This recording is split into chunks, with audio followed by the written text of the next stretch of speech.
Սաղմոս 11 Ընդդեմ ստախոս աշխարհի Այսուհետև 8-րդականների մասին Սաղմոս Դավթի Փրկիր ինձ Տեր, քանզի սուրբ չմնաց, նվազեց ճշմարտությունը մարդկանց որդիների մեջ, ստությամբ խոսեց մարդը մարդու հետ, սրտերը հաղորդակցվեցին նենգ շրթունքներով,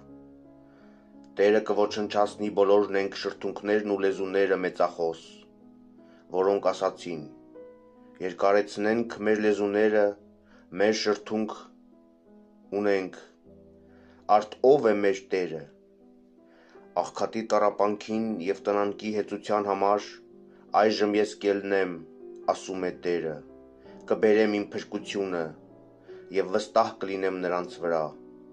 Տիրոջ խոսքերը սուրբ խոսքեր են,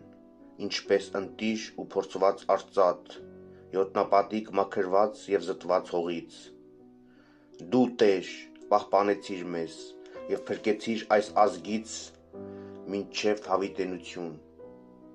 ամեն կողմ ամբարիշտներ են շրջում, Քո բարձրության համեմատ դու մեծություն տուր մարդկանց որդիներին,